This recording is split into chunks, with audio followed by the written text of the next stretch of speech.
Thank you for listening to the BjjBrick Podcast. We'll be bringing you Brazilian Jiu-Jitsu and good times. We hope to flatten your Jiu-Jitsu learning curve, help you get the most out of your grappling ability, and meet your goals both on and off the mat. Welcome back to the BjjBrick Podcast. This is an extra episode. I just recorded an interview with Jason Neef, and it's very timely. And I want to get this out to you sooner rather than putting him on the schedule and have it published in a couple of weeks. So it's an interview with the owner of Kicksite, and he's very knowledgeable about how businesses in jiu-jitsu and other martial arts are running and how they are struggling at a time like this when so many businesses are closed. Basically all jiu-jitsu businesses are closed. What they're doing to stay open, some big mistakes they might be making, how to avoid those, ways to continue to build a team. He has a lot of great insight here in this interview, and I'm kind of just getting this out as quickly as possible. Gary and Joe aren't here on this one. It's just going to be basically the interview episode. I do have a quote here from Ryan Holiday, and at the end of the interview, he mentions Ryan Holiday and a book of his, and I just started looking at him again, and I've read a couple of his books. Great author, and this quote is one that came to my mind: "The obstacle in the path becomes the path. Never forget, within every obstacle is an opportunity to improve our condition." And that's just a really cool way to think of it. Like it's to me, it's visual. The obstacle in the path becomes the path. It's just part of the way life is. There's obstacles that are going to be thrown in front of us. It could be, a challenge at work or family, whatever. But we're all in the same boat right now with an obstacle of not being able to get on the mats and train like we like to, not be able to hang out in a group of, 20 to 100 of our close jiu-jitsu buddies and train together. So we're in a bit of an obstacle situation to where this COVID-19 is at minimum an obstacle for us. Some people, it's a lot greater. It's a life and death struggle. But for a lot of us jiu-jitsu people in really good shape, it's just kind of an obstacle that we need to get around or turn into part of our path. And for myself, I am really focused on trying to get better cardio and flexibility. My flexibility is garbage. I am not a flexible person, and my wife has really been pushing me to do daily yoga and to work a few things in particular to become more flexible. I think it's going to help my jiu-jitsu a ton. But really, without this obstacle in my way of staying home and not going to train when I usually go train, I'm able to put out an extra podcast this week. I'm able to spend a little more time doing some stretches and some yoga and focus on that. So this episode is literally me taking that step on the obstacle that is staying home and not going to train like I used to on a regular schedule. And you know what I can do at this time? Make this episode. Get this out sooner rather than later. And get this interview with Jason out here to you guys. I think it's very timely, and I think he would agree on that. So I'll go ahead and roll the interview. I'll come back and chat for a second afterwards. So here we go. All right, my friends, I'm happy to bring Jason Neef to the BjjBrick Podcast. Jason is the owner of Kicksite, which is a website that helps martial arts companies manage kind of their business, I guess. He could explain that better than me. But he's got a unique perspective on what it is to be a gym owner and run a successful gym. And then he sees, gyms coming through different phases of maturity and struggling and doing well, and different gym owners' attitudes and perspectives on business. So, all that being said, Jason, can you just introduce yourself a little bit better than I did as far as who you are, what you're doing, and what we're here to talk about today? Yes, sir. And Byron, thanks so much for having me. I know how popular your podcast is. It's a privilege to be on. I am the owner of Kicksite. And in short, Kicksite is a software application that's used by BJJ gyms all over the world to manage their members. through a variety of different tasks, communication, tuition collection, and in this case, in the environment we're in right now, train students virtually. So that was really kind of the main motivation for me to get on the podcast. Was to be able to help right now as business owners are in unprecedented times, having to actually close their gym. And it's just a difficult time, and the time is of the essence right now. Yeah. And unfortunately, a lot of us a lot of the gym owners get into this, it's a passion, but the bad thing is a lot of them don't really study the art of business, and maybe some of the underlying principles aren't there. And then in a time of stress or a time that the business is put under stress, it may show some weak spots that may be critical. What are you seeing out there? I should say this. It's March 26th at the time we're recording this, and this episode won't air until sometime in early April. So the stuff changes so fast, Jason, that it's really not fair to talk about like current day things because it's well into the past. Every day seems to be different. You're not kidding. What a crazy turn of events. And we were down in Texas for a jiu-jitsu event about 2 weeks ago, and things were kind of changing as we were there. It's just been rapid change, and every week brings its own surprises. But back to your original comment, Byron, you mentioned the passion of gym owners. And I think that for us is what we love the most about serving jiu-jitsu owners all over the world.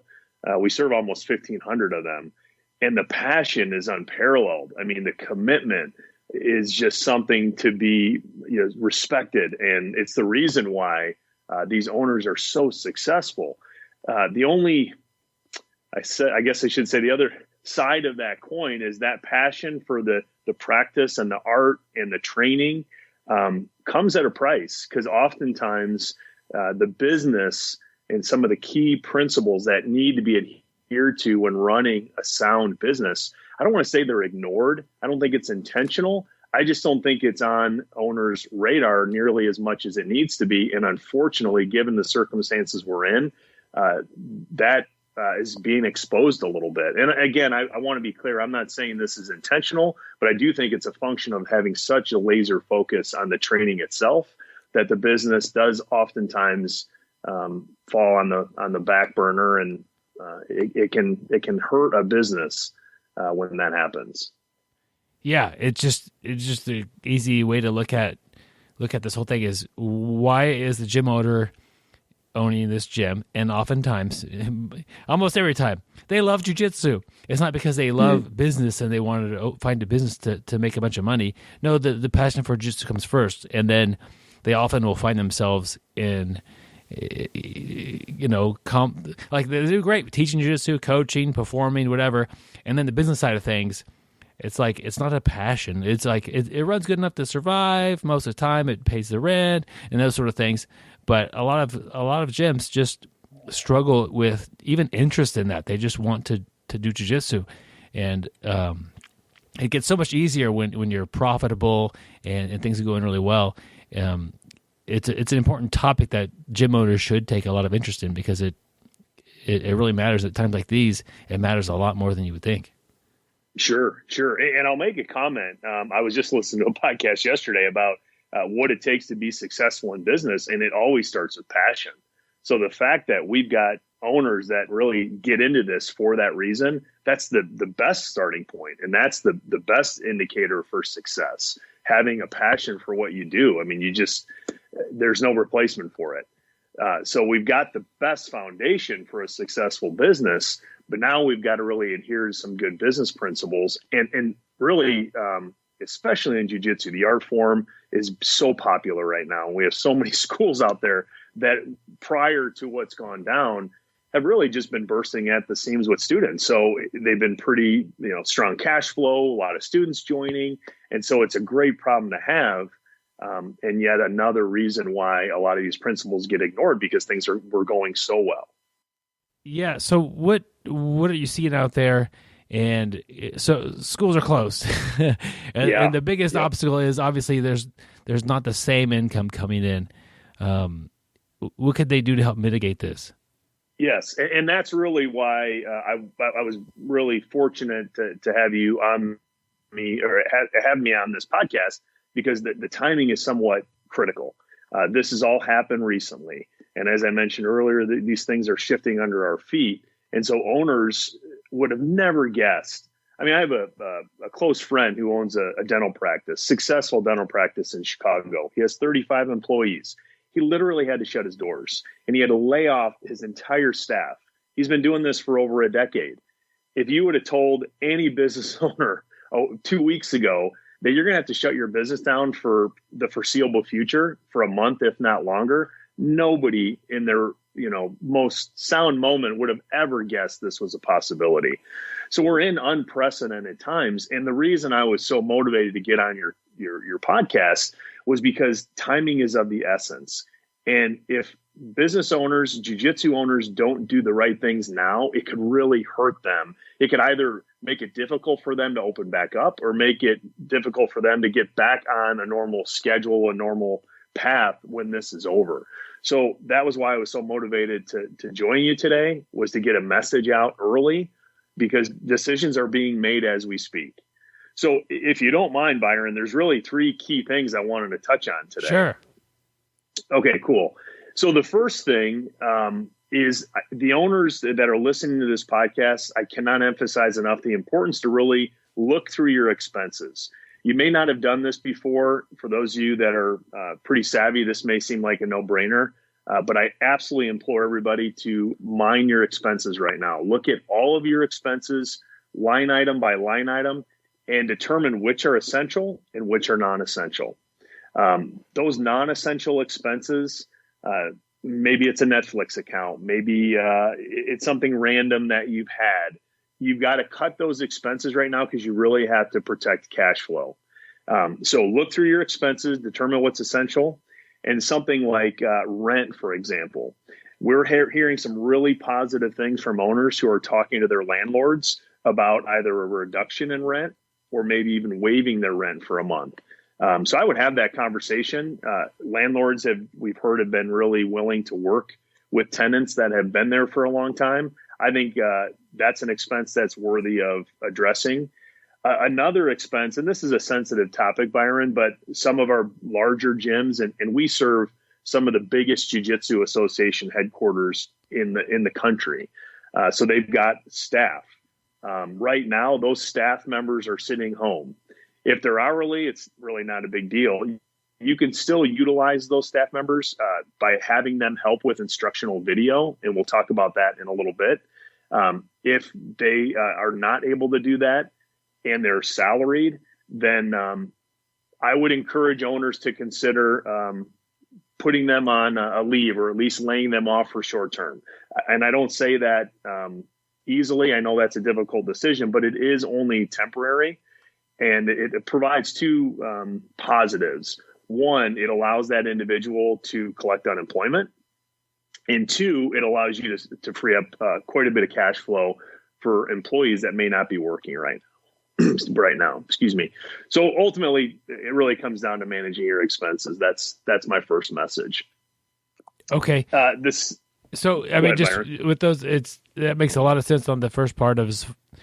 Look at your expenses. It's so easy in life to just kind of let some things go sometimes and not look over that with a fine-tooth comb. What could we cut? And I do like how you're cutting some non-essential things before you start cutting people, but it's all kind of done. It's all important. And a good tip about if you have somebody who's salary or somebody who can work from home, maybe this person has video editing skills, or they could work on your logo or work on your website, or lead team workouts or something. If you're that employee, find a way to make yourself useful and find yourself a way to keep your job.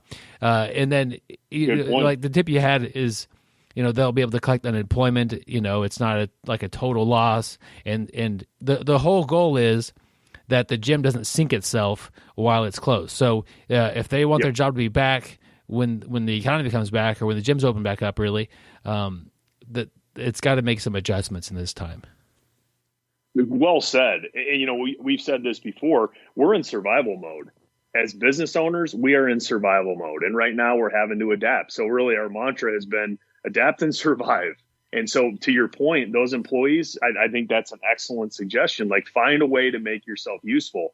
And one thing, if there is a positive to this shutdown, is it's given owners, jiu-jitsu owners who are so hyper-focused on the training, a chance to step back, catch their breath, take stock of what's going on in their business, and really make the necessary adaptations that need to happen, whether this happened or not. Sometimes our school owners are so busy. They travel on the weekends. They compete. Their students compete.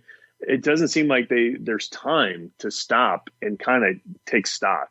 And right now, they absolutely have that time and really need to take full advantage of it. Yeah, that's a good point. So Byron, the other thing that I was going to suggest, outside of managing your expenses, and this is where we've got to be super careful. We really need to, as business owners, protect our cash flow. If owners are doing things properly in a perfect world, and this is something that I'll really be strong on after this is over and we're back to kind of our normal way of doing business. But a business owner should always keep 3 to 6 months of operating expenses in a liquid account. And when I say liquid, I mean something that is readily accessible. There's no penalties for pulling on it. So when you look at your expenses as a business owner, and hopefully you've done this, if you haven't, when we're back to business as normal, please make this the first thing you do. And that is to save 3 to 6 months of operating expenses. And when I say operating, that means, what does it cost you to keep your business open? What does it cost in rent? What does it cost in electric? What does it cost in other services that you may pay for that are necessary? Potentially Kicksite, payroll. You've got to know exactly how much money goes out your door every month to keep your business running in a normal situation. And let's just call it $5,000. So there should be anywhere from $15,000 to $30,000 in liquid funds. So for moments like this, you don't have to change. You don't have to get desperate. You don't have to start doing irrational things because you've got this emergency fund available. That's it's too late for that now. But if you have that, now's the time to pull on it. If you don't have that, this is where we've got to be careful and don't panic because you do have options. The first thing that I would say is a very viable option is government-backed loans. I would highly encourage everybody to go on the small business government-backed loans websites and apply. Those interest rates are extremely low, and that will afford you some cash that you may need right now should your business shut down for too long. If it comes to that, that would be the first place I go is to a government-backed loan. So I'd start that application process early. Another option, it wouldn't be an ideal option, it is an option, is to use a credit card. We've got to be really careful here. And this is really why, when I say timing is of the essence, if an owner jumps in and has to, manage expenses and pay for things and the income drops, running up a credit card right now could really damage them long into the future. Credit card rates are ridiculous. Some are over 25%. And if we get a huge credit card bill running, that's hard to get out from under. So I just really caution everybody on this podcast or listening to this podcast, credit cards are your last resort. And if you do have to charge your credit card up, only for essential expenses. Do not use your credit card to pay for your Netflix account. That is irresponsible. It's bad for your business. If it's necessary, only for essential business expenses, but only as a last resort. Yeah, that does sound like a last ditch effort. And there's also, I guess, other ways of cash flow. Some students are able to continue to support the gym at times like this. Even though they're not going, they realize that there's value, and they want the gym to be there when we're back on the mats and able to come back on the mats. So a certain percent of students are just going to pay their monthly dues like normal, just to be go above and beyond. And maybe this is a good time for a coach to offer like a deal. Like if you paid this month's to cost, I'll take it off in the fall or the summer, whenever this is over. I'll give you a free month worth just to get some cash flow coming in. I don't know, I'm just kind of thinking out loud here. No, you're spot on. His credit cards just sound so bad. Oh yeah, and they are. They absolutely are. And that was kind of the last thing that I want to talk about concerning things that owners need to do now, because we're in the midst of this, and so the timing is essential or critical. But what you just said, like, what about the students? The thing I probably should open with for all of those that are students that listen to this, I would say support your gym, because you said it best. Like your ability to support your gym owner right now will impact his or her ability to open back up. If everybody runs for the hills and says, "Well, I'm going to drop my membership right now," that gym might not be available when this lifts and you're ready to train again. So I want to just implore everybody, continue to support your gym owner. Now, the message that I have for the gym owner is don't just stand back and plan on your customers, your students to be loyal. That's not fair to them. I mean, in this space, I know people are like, gosh, I can't wait to get back to training. I'm missing it. I miss the camaraderie. I miss the people. I miss the training. So I think there's certainly a motivation to get back into it. But as an owner, do not rely on the loyalty of your students. You have to bring value to them right now. And there's some ways that you can do that. Certainly, you can't let them into the gym, but there's other ways that you can be bringing value. And so the message is, do not desert your owners right now. For those of you that are students, and for those of you that are owners, do not rely on the loyalty of your students to survive this. Bring value to them. Yeah. Any recommendations on how to do that, or what kind of value can be provided over social distancing? Sure. Yeah. Social distancing. That's the new term. That's anti-jiu-jitsu. I mean, like. Oh, I know. You're not kidding. You're not kidding. Like I said, when this all went down, we were at a jiu-jitsu event, and there was 100 and some guys in a hotel, like one of their rooms, one of their conference rooms. They had put down mats, and it was a beautiful facility or beautiful setup. And they had 100 people out there rolling in this ballroom when this was all going down. And I'm like, wow, this is the furthest thing from social distancing there is. But yeah, there's some things that can be done. And here's the good news. For schools that are adapting right now, they're finding that there has been a tremendous response from students who still want to be training, but can't. And so I would absolutely encourage everybody that's listening to this podcast to take advantage of the resources that exist for training students remotely. There's plenty of different things you can do. I own Kicksite, so this is I would be remiss if I didn't bring this up, because we've had so many owners that have just brought us tremendous stories and success of being able to engage with students through our platform. Just by way of history, Kicksite's been around for 13 years. And this is a tool that always existed and was really kind of one of those things some used, some didn't, and it's our video library. So what can be done in a normal situation is you can upload videos and documents and all sorts of like payment history. There's a ton of different content that can be uploaded to that library. And then the school owner has the ability to invite his or her students to set up a username and password and have access to this private, customized user account. It had existed forever. Well, when this all started to go down, we're like, oh my gosh, thank goodness we have a tool that can serve. We need to let our owners know before they start having to shut their doors to start uploading videos. Well, 4 days later, it was, now, not only can you not have more than 10 people in a room, you can't even open your doors for the next 30 days. So this went from like a high priority to the highest priority. And we're seeing thousands and thousands of videos being uploaded from school owners literally all over the globe right now. I was just communicating with one of our owners in Sydney, Australia, on the other side of the globe. She's been with us. She and her husband have used Kicksite for over 8 years, and she never used the video library. They're shut down too, and they're uploading videos as we speak to provide their students value. And the best part is the reception they're getting from their students, because students are sitting at home right now. They have nothing to do. They're hungry for activity. They're hungry for some sort of direction.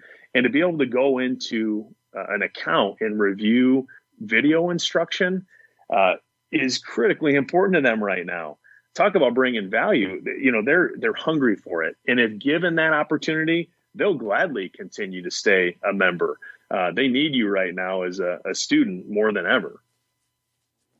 Yeah, we talk a lot about the camaraderie and as one of the benefits of jiu-jitsu. And it's one of the things that everybody is desiring for as we're staying home and kind of being alone all the time. Like, we want that. We don't want to cancel jiu-jitsu. We want to go back to jiu-jitsu, even if it's not to like train super hard, to see your friends and stuff like that. So any connection you make with your team is a good move. And whether you make a schedule of it and you do something, once a day or every other day or something like that, just that's really important to provide value. Even if they aren't able to support you at this time, try to provide value. If they are supporting you, they'll feel better about giving you that financial support if you're providing something to them of value. Yeah. Hey, Byron, if you don't mind me asking you a question, I know Sure. you train. Tell me about your experience as a student right now. Well, I said earlier, it's March 26th, so when this airs, it might have changed a bit. I think I mostly train at Fox Fitness, and Jake Fox runs that gym. I think he was one of the first gyms, if not the first gym, to close, to kind of shut his doors and say, hey guys, we're not going to do jiu-jitsu for a little while. Nobody knew how long that would be, but I was very happy that he made that decision and made it early on, and erred on the side of safety and caution, because it's not really, I could be totally wrong on saying this when this comes out, but it's most likely the people that are in there, the athletic people, are going to fare fairly well through this virus, but it's our families that we're really trying to protect here, going to see our parents and grandparents and aunts and uncles, whoever it is. Really, we're protecting them by not going to train. And he was one of the first to shut down, if not the first in town. And I really appreciated that decision on his part.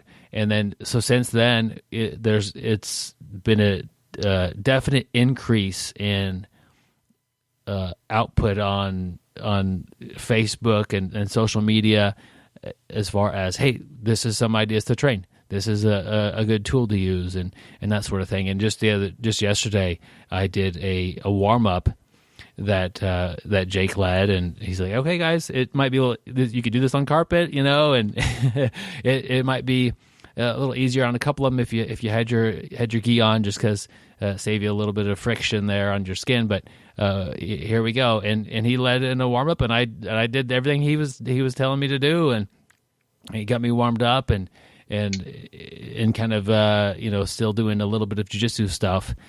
So that's been nice. And just the other day, I commented on the page myself. I said, hey, what are you guys doing today for your workouts? And within minutes, everybody's jumping on there saying what they're doing. They're running. They did Jake's warm up. They, a couple of jokes, of course, but just some sort of A, continuing to work out, and B, we're still a team. And I think that they're both really important, and it's hard to tell which one is more important, because the feeling of being alone, the feeling of like maybe people, have you just lost your job and you have to isolate? I'm not in that situation. Yeah. Like, that's a double whammy. And so it's really important to have that. Gosh, that's a great point, because you're right. And I empathize. We're doing our part right now to try to support gym owners, and they're having difficulty because their students oftentimes right now are being laid off. I mean, businesses, our economy's never experienced this. So, it remains to be seen the long-term implications of this, where everything's just been shut down. restaurants, you name it. Every business is shut down. So, that has a ripple effect in our economy, and the students are having difficulty. And on top of it, you're right, you're being quarantined. So the desire to get some of your frustrations out, or, deal with the situation, you can't do the things you're used to doing, being with team members, training. That's so good for your mental and physical well-being.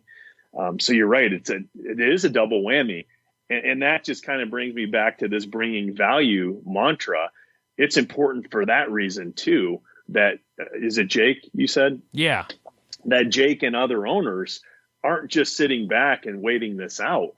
Like, we had a school owner here in town that he posted for his students a training drill that their students can do by using the sidewalk, running sprints using the lines in a sidewalk. I mean, just all sorts of different ways that owners are really bringing value to their students right now. And whether it be Jake or anybody else, I just can't say strongly enough, be there for your students right now. Don't just expect them to pay because they love you. I'm sure they do, but be there for them right now because they need you. This is difficult on everybody. Yeah, it's so what has, you hear people talking with their banks or their landlords and working that. What kind of conversations? I guess the easier question, every company I've interacted with in the past 2 years has sent me an email telling me about their policies on coronavirus. What are you guys doing there at Kicksite? What does your email look like that you send out? Hey guys, here's what's up. Great question. And this has been, like everybody else, we've had to shut down. So we're all working remotely. Fortunately, we're a technology company. We've done this plenty. We're equipped for this. So I call it business as usual, but it's far from that. We're all working remote, which we're more than equipped to do. But we're working longer hours, harder than ever right now, because our owners we're getting a flood of inquiries. And not just inquiries from prospective schools who are like, oh my gosh, I need this video library. We want to provide this to our students right now. But also those that have been with us for years that never used it. So we're doing webinars. I'm obviously on your podcast this morning. I've always been kind of more of a background person. I'm not one that gets out front and does videos or does podcasts. But the reason I'm so motivated now, Byron, is because I have a strong desire to serve our martial arts community. And when I see the struggle and I know the impact of poor decisions, I will not stand back and be quiet. I'm going to do everything in my power to help right now. And when this is done and we're back to business as usual, I'll be screaming from the rooftops about the business principles that absolutely need to be adhered to so that when or if this ever should happen again, we'll be in a much better position as business owners. But as far as Kicksite's operations, we're kind of full force right now, and we're putting in a ton of hours to be of service to our school owners who need us more now than ever. That's good. We've mentioned a few things as far as things that business owners should be doing, and I guess you could just take the opposite of those and say, hey, here's the big mistakes. But what are like when you're talking to business owners out there about their gyms and trying to help them stay, really every gym that closes that's one of your clients, you lose a customer. Like that's really, you have it's great martial arts and all that sort of thing, keeping the gyms owner, keeping the customers happy, but like you have to replace that customer. Like it's a lot easier to keep a customer happy and going, but it's just unfortunate when you see like they're happy with you, but they have to close anyway. Like that's no fault of your own, but if you're able to give them some guidance and steer them away from making some of those big mistakes. So if you have a couple of top mistakes that in your consulting that you've done with people, other than just like shutting down completely and not having any interaction online and just ignoring them, what are you seeing any fairly big mistakes that may be common with gym owners? Absolutely. And I'll use my daughter's dance academy as a perfect example of, because I experienced it firsthand as a customer. Okay. Which is how I could see the mistake being made. I'm like, goodness, this is what not to do. So I'm gonna change the name just to protect. 'Cause this is a wonderful dance school here in town. Yeah, It's we don't one want of to the turn largest- jiu-jitsu people against the dance people, because they could kick really high, I'm sure. Yeah, and the same could be said for jiu-jitsu schools. You know, there's some of those jiu-jitsu schools out there making these same mistakes. Yeah, but I'll use my daughter's experience and our experience as parents paying this bill. And so here's my story. I'll keep it brief, but basically, as this was all going down, and we got notice that her dance was going to be closed for the next month, my wife and I were going to pick up carry-out food for dinner for the family. Of course, they had to bring it out to the curb. I mean, you want to talk about all sorts of changes to everything we do as just, you know, parents and consumers. There's been a slew of changes. But so we're sitting in the car and we're waiting for our food. And my wife said, "What do you want to do about our daughter's dance?" I said, "Well, what do you mean?" She's like, "Well, do you want to continue to pay for it while things are shut down?" And I just kind of sat and I wanted to hear her comments, because this is a perfect example of an objective consumer's perspective. And I said, "Well, what do you want to do?" And she's like, "Well, she loves dance, so I don't want to quit." And I said, "Well, and we'll call this Mary's Dance Academy." That's not the name, but I'll use that just to protect her anonymity. That's my mom's name, and yeah, she could open up her. Right. Okay. So I said, "Well, what have we heard from Mary?" And she said, "Well, we haven't heard anything." I said, "What do you mean?" She's like, I said, "Have we got an email?" She said, "We got an email that the school was closed." I said, "What else?" She said, "Well, we haven't heard anything else." I said, "Has she posted any sort of instruction?" And she said, "Nope, we haven't heard a word." So the first mistake, Byron, that I'm seeing owners make is not communicating. And again, I go back to, don't take your students for granted right now. They need to hear from you. I would say everybody's got a lot of time on their hands. Owners should be communicating multiple times a day. At minimum, they should be communicating daily. Stay relevant. That's my first message. And this is the first mistake owners are making. Stay in front of your customers. Be relevant. You can send emails, text messages. You can get on social media to stay engaged with them. That's critically important. It's the first mistake owners are making, is they're not communicating often enough. And again, because everybody's in the same quarantine position, you have an opportunity where you've got their time and their attention like never before. So let's take advantage of it. I'm saying daily, if not multiple times a day, communicating with your students. So that'd be the first mistake. And it's the first mistake that Mary made that started to impact our willingness to continue to pay her as much as we love her and as much as my daughter loves her. So that's mistake number one. And the second mistake, and I'll use this situation with Mary as an example of it. About a week after the announced shutdown, we finally get our first email. And here's what it says. School's going to be shut down for the foreseeable future. There will be no dance recital in May. Well, there's another whammy because we've already paid for all the costumes, right?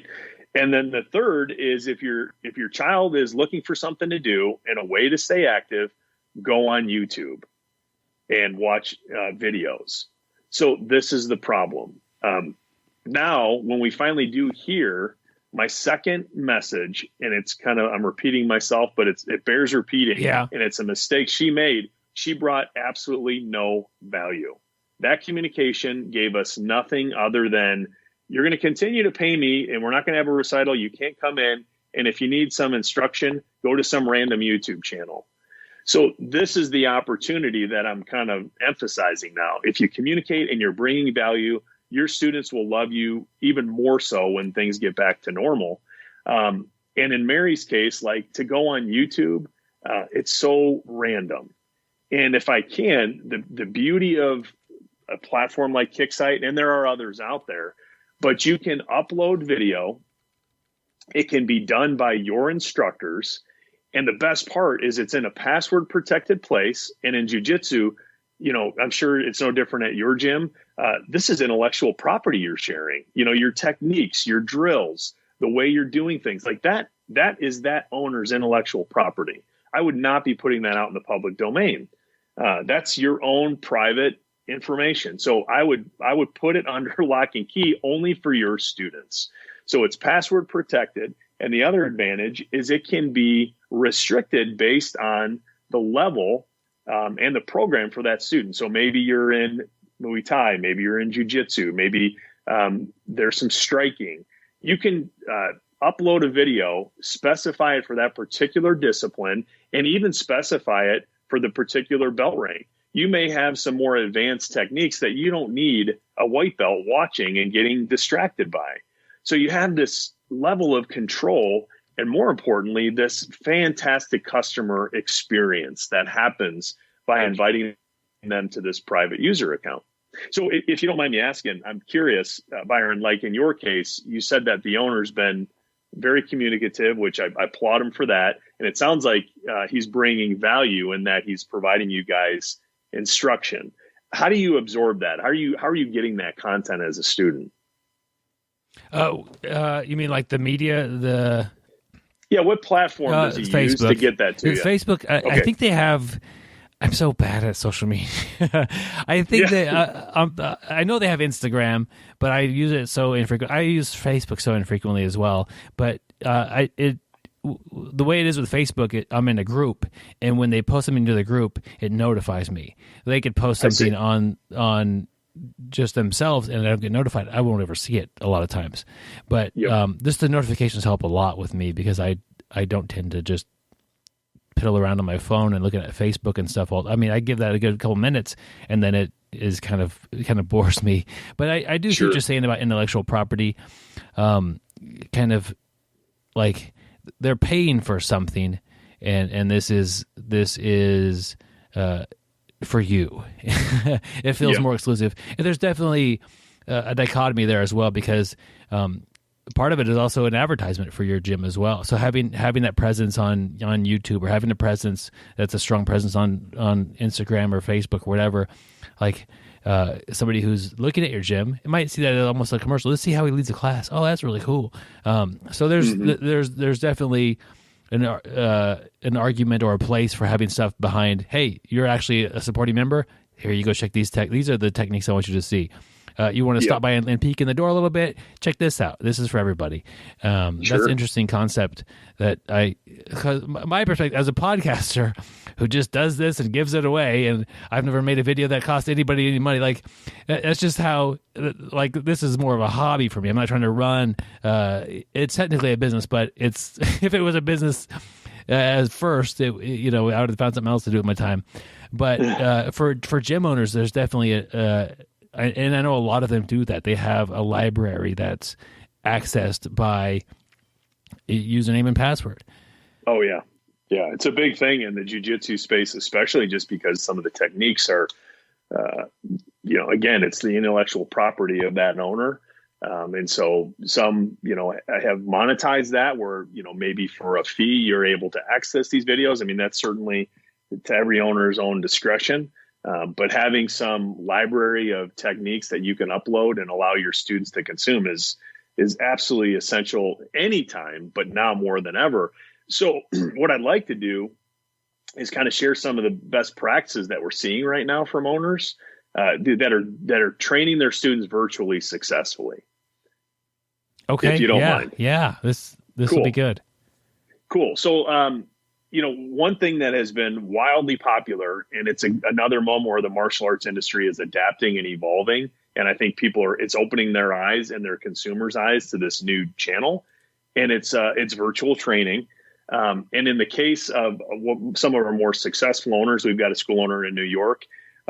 He's got 5 locations, and I think he said he's got like 1,200 students in total.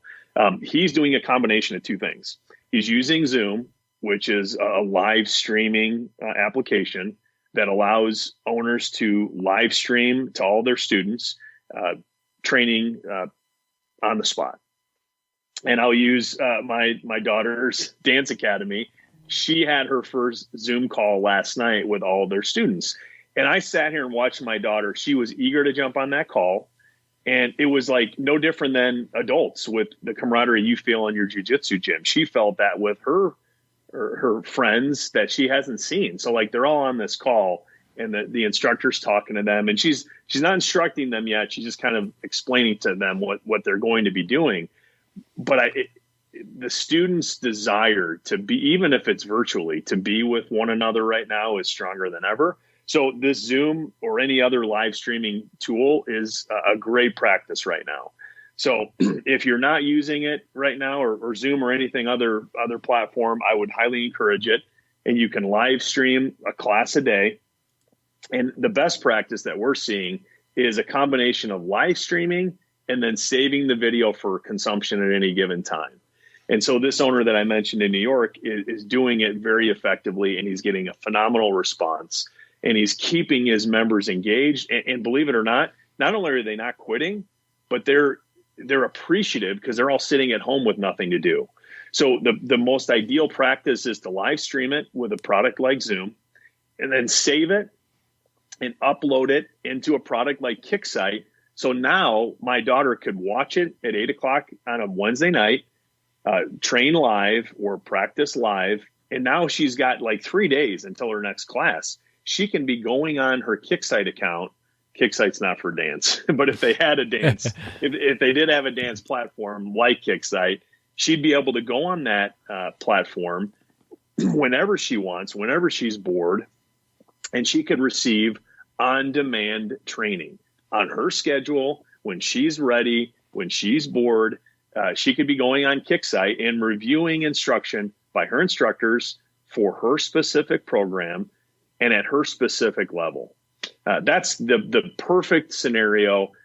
And again, it's an opportunity for our owners to leverage technology right now, not lose students, survive the next month or so, and actually come back. And this has been our mantra: come back when this is over stronger than you were before.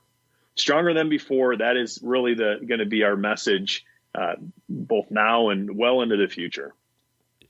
Stronger than before. That's a great opportunity, and you say that about with the relationships with the customers, maybe, but any sort of housekeeping you could do, or learning about business, or there's just different categories that you could. Some of them are gonna you could use this for an advantage. You could read a couple of business books. You could learn about accounting. I mean, that's not super exciting to a lot of jiu-jitsu owners, but it's super important. So I like that. Stronger than before. Stronger than before. And you made an excellent point with what you just said. There's time right now. So I would absolutely agree. Our school owners need to be taking advantage of this time and shoring up things in their business that they just didn't make time for before because they were so busy. And not only that, beyond just the instructional videos, use this time to educate your students. You know, jiu-jitsu especially, there's such a phenomenal lineage and history at each and every school. Like, educate your students on that right now. We had an owner yesterday that never took the time because he didn't have it. But on his video, he explained the history of his school and where it came from, and the lineage of the training and the practitioners that came before him, his instructor's instructor, all the way back to the beginning. And so what some of our school owners are doing is they're uploading documents like history of jiu-jitsu. Here's the history of our school. So it's not just about video. You can also upload Word documents, PDFs, can give your students all sorts of stuff that they can consume. I keep saying the time that they've got right now has never been had before. So students are hungry for it. Use the platform like Kicksite to upload more than just video. Upload documents for them to review.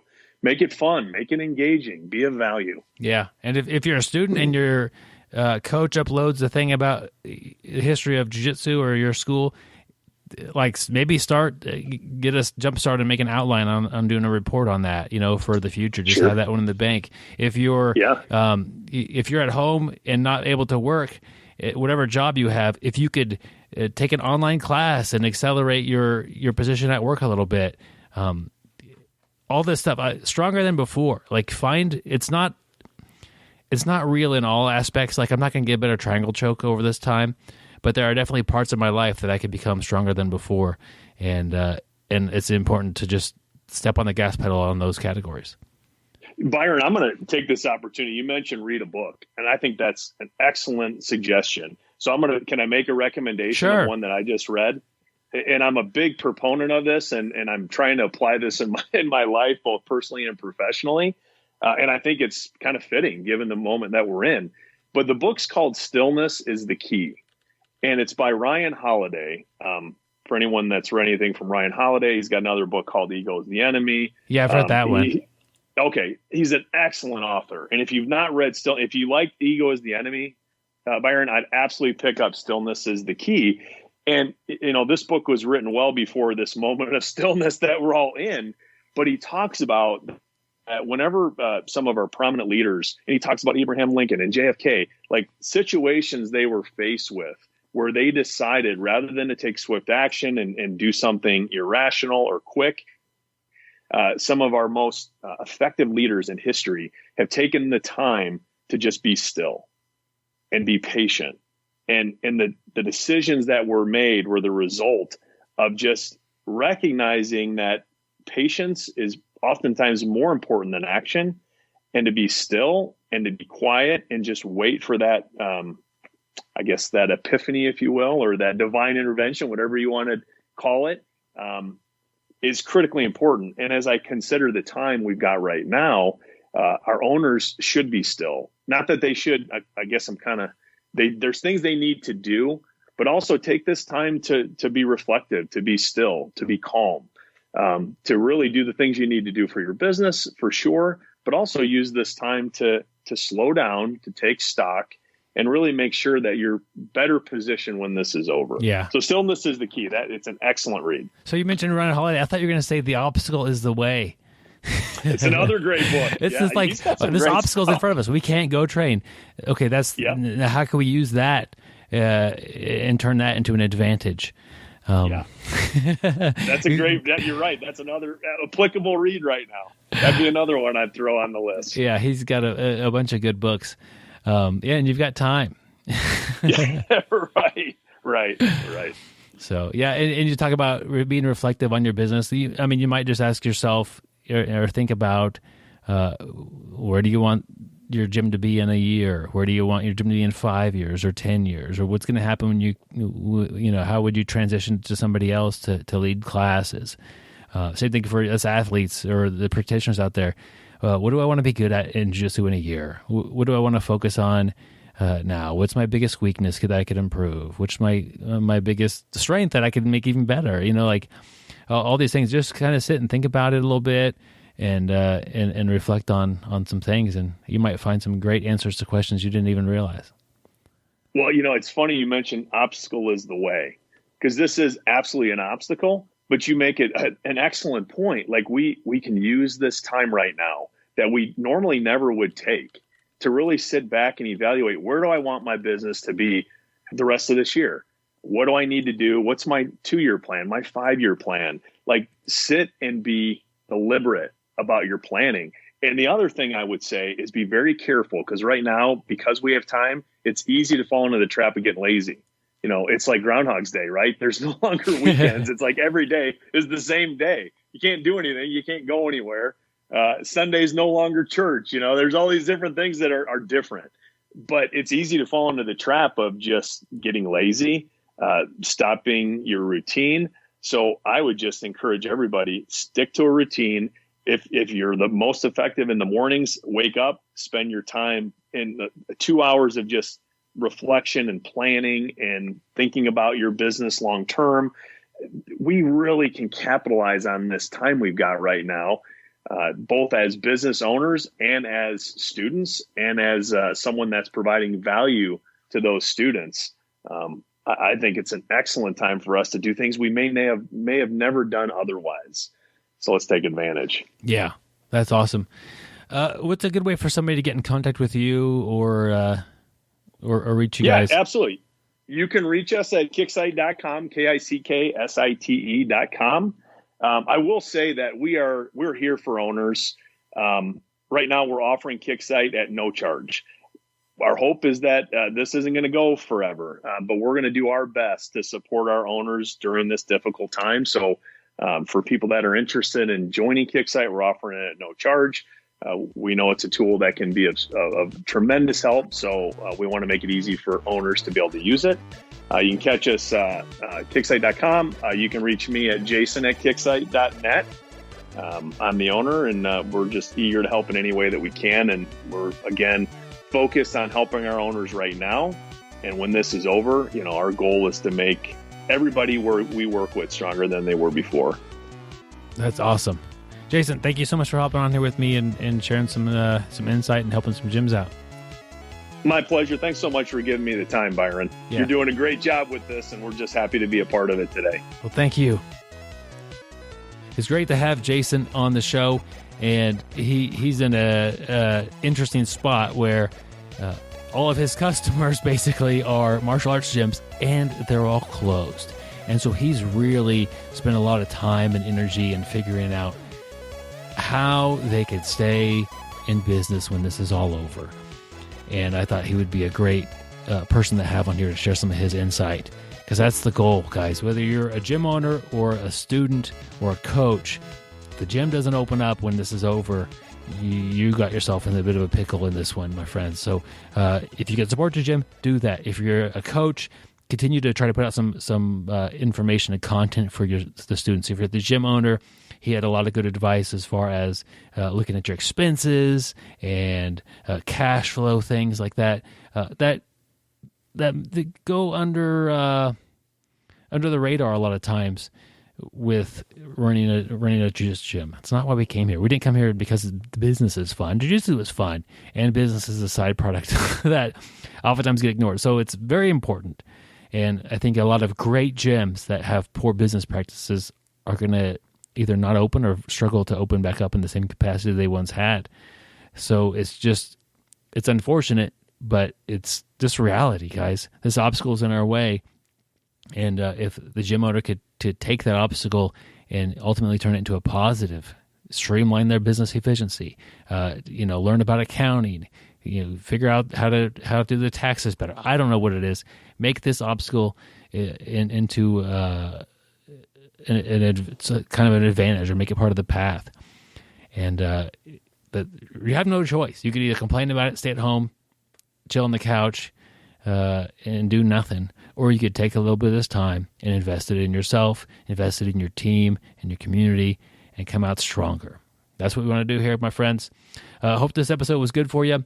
If you're a student and you think your coach would be advised in hearing some of this, just please forward that to them. I think this is an interesting episode for anybody on the mats, because we're all thinking about the same things all the time as far as what's going to happen. When is it going to go away? When are we going to open back up? All these things. But really, some of this information your coach just needs to know. And if you could share that with him or her, or the gym owner or whoever, that would be valuable at a time like this. So I think this will be an episode that people share a lot, versus an interview with an athlete. Hey, this is really cool. Look what he's saying. Look what she just did. This is something that will help keep the gym open. That's important, my friends. Without a place to train, it's really hard to train. You need people for this. You need a team to help you. So with that, I'm planning on just doing an episode, normal Monday episodes coming out, but I just wanted to release this one as quickly as I could. So here it is, my friends. And like I said in the previous episode, we're not going to be charging any of our Patreon supporters while this financial crisis is also going on. But it would be a good time to sign up to support us on Patreon. If you're able to do that, that would be greatly appreciated. And it just what people do is they pledge like an amount, $1 or $2 or $3 per episode, and that money goes and helps support this podcast and helps keep us doing what we're doing. And like I was saying, at a time like this, if any of you guys that are Patreon supporters are having a tough time financially, I don't want to take those $4, whatever it is, out of your account this month. So I'm not going to be charging, or I don't know what you call it. It's not really a charge. Calling the pledges due. That's not going to be happening this month. We're just going to let that thing go. And these episodes will just be supported by me here. And it's just, I think it's an important thing to do. I'm able to, with my job as a firefighter, I'm working more now than ever. And I think I'd feel terrible if somebody who was in financial difficulty was also supporting the podcast. So just that being said, if you can support us, sign up now, and then when the economy's back up and running, you'll be supporting the podcast. That would be greatly appreciated. So that's all I've got for you, my friends. Stay sweaty. Thank you for listening. I hope you find the time today to roll. After all, the best way to get better at Brazilian Jiu-Jitsu is to do Brazilian Jiu-Jitsu.